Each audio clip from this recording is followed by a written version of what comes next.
Episode 21, Take 2.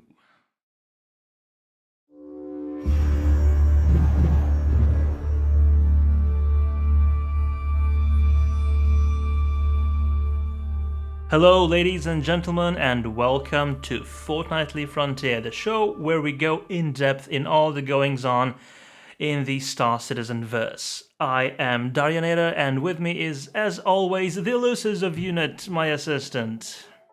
Hello! I'm waving like a queen. What the hell does that mean?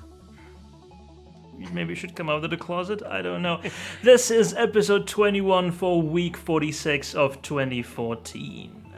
What's happening this episode, Mr. Unit?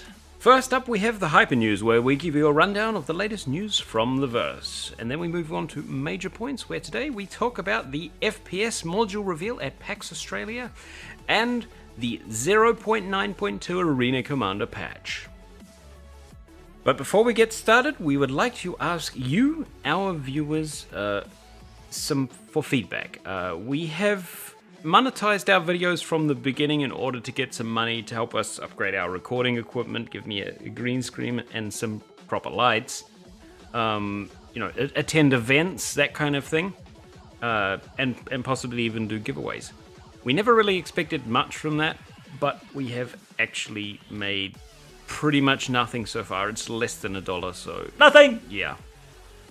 We have noticed some other people in the community, in the Star Citizen community, I should say, using Patreon, and we wanted to get your feedback, our dearest and precious viewer, whether that would be viable for us as well, since YouTube doesn't seem to be working out as expected. We would be using the money to improve the studio over the next month and possibly years, and a few other little bits and pieces to bring you more content. But perhaps there is something that you guys, our viewer, would like to see. Feel free to tell us what you think, whether in the comments below, or in Reddit, or via YouTube private messages, or wherever you think we'll be able to see your response. And now we continue with the Hyper News. Big 2 weeks of funding in the game.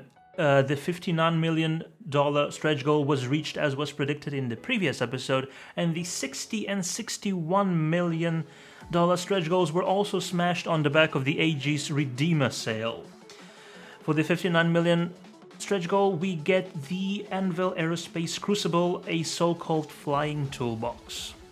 At $60 million, we got the Aegis Bulldog class twin-engine deep space fighter, which I think is a shame, as we already have the Gladius, which is technically a twin-engine fighter, I believe. Is it not? Yeah, it is. Yeah. Or is it a bomber? The Redeemer is the bomber, isn't it? No, the Redeemer is sort of like a gunship. All of the classifications. And lastly, at $61 million, we got the Espera Prowler boarding ship. And that is the German Polizei class patrol cruiser. Okay. Eric Wingman Peterson has left CIG to set up his own venture with a few others, formerly from CIG, including Michael Morlan and Chris Olivia. You can read more about that in the RSI forums. We have posted the link below.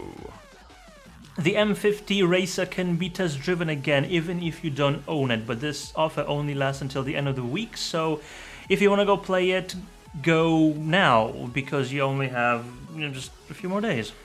The Redeemer and Gladius are hangar ready, so if you've picked up one of those in the recent sales of them, or not so recent, I'm not sure exactly when they were sold, but if you've picked up one of them, go check them out, they're in your hangar now. And that is it for the Hyper News. That wasn't hyper. There we go.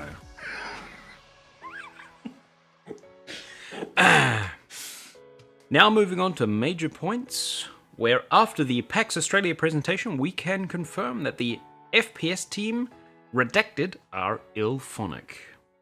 I really like the presentation of the first-person shooter mode. I was actually more impressed by Chris Roberts' single-player showcase, not the actual 4v4 game that they played afterwards. And I take back everything I said before about them getting the feel wrong. I think this is going to be fantastic. Although I have a few questions I'd like some answers to. First off, this is a question that's been floating around the forums and the community for a while, and it is to do with the field of view.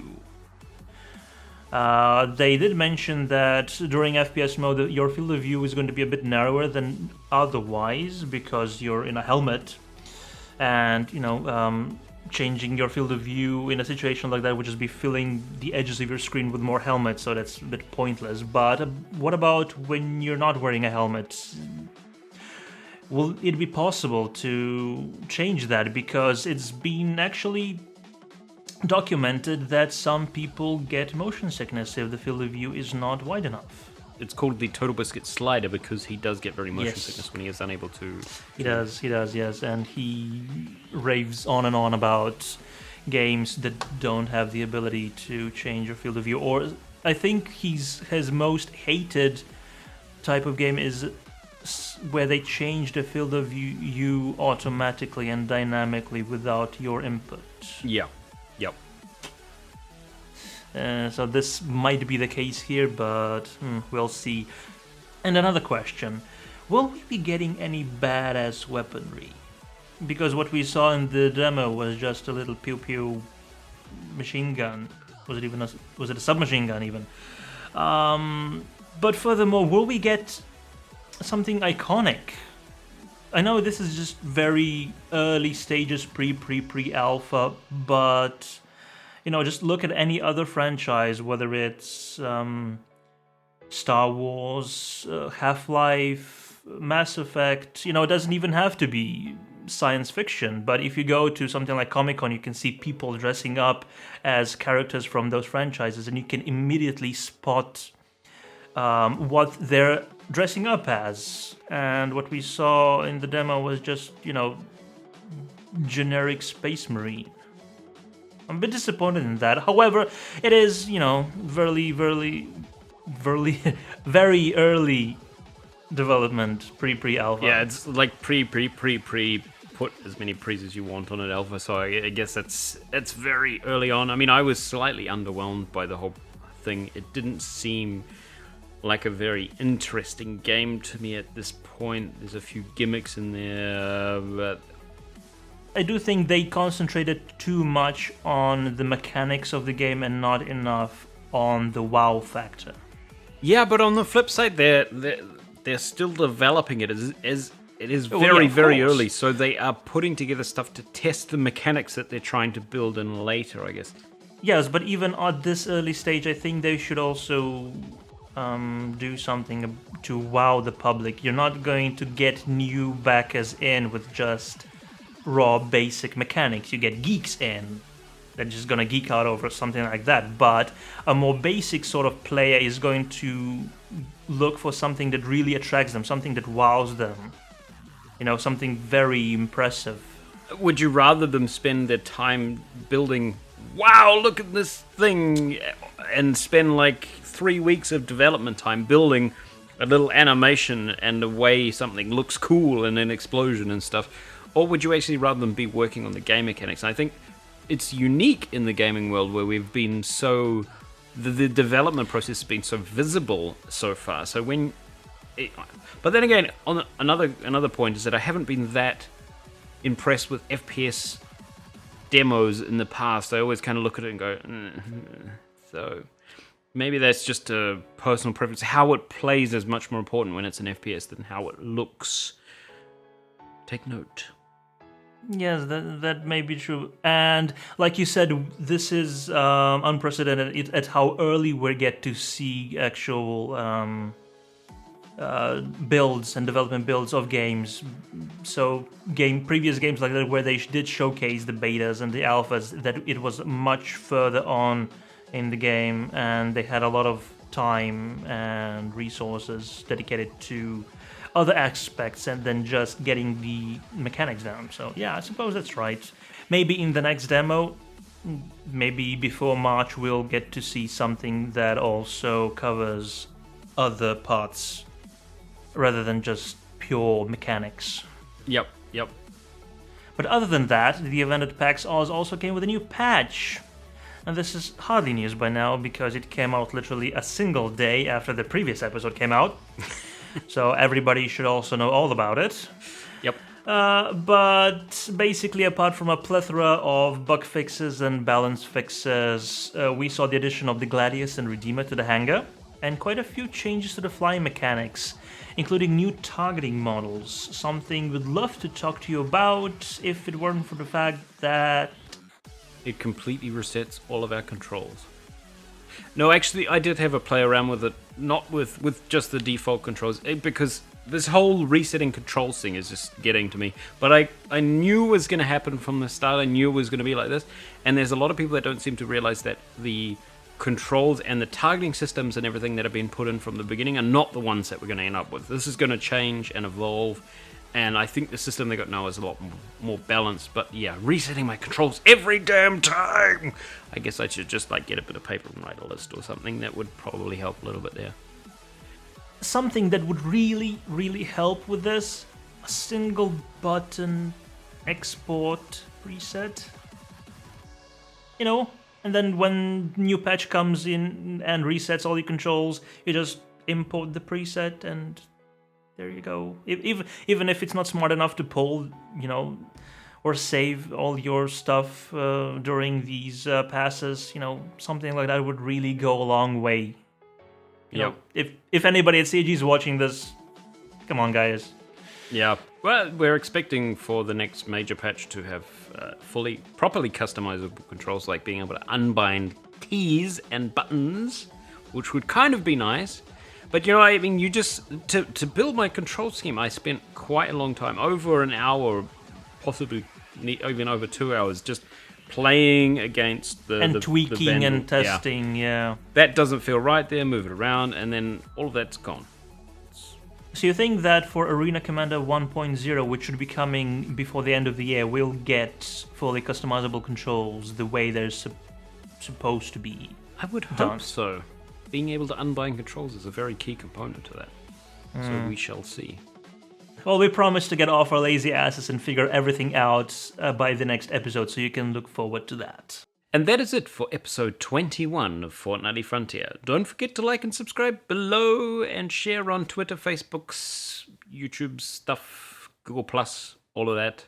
And don't forget to comment about the whole Patreon thing, whether is it something we should do, or would you rather we set up some other sort of donation-raising campaign? Or no donation-raising campaign at all. There's also an option. Or not, yeah. Yeah. We will see you in the verse. See you in the verse.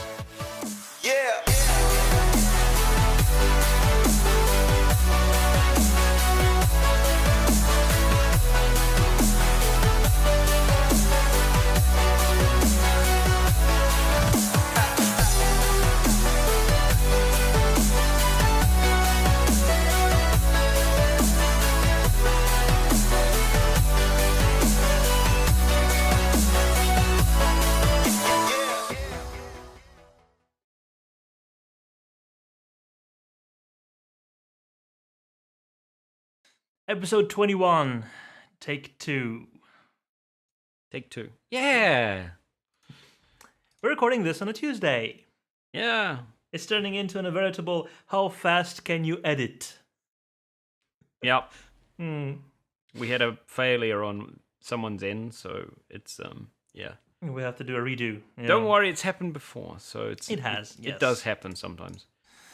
Let's get this started. Hold on. Let's crack everything.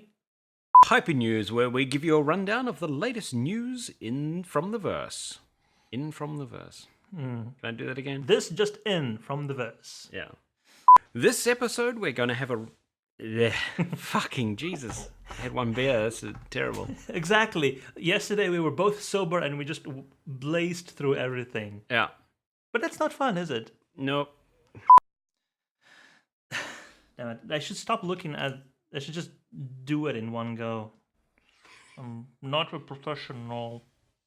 You're not a professional! The M50 can be test driven again until the end of the week. The week. You did it very fast. Yeah, 3, 2, 1. Exactly. I was like, oh.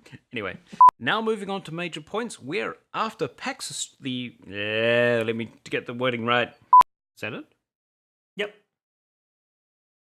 And that is it for episode 21. So who's gonna say it in one voice? I'll say it because you just did the other bit.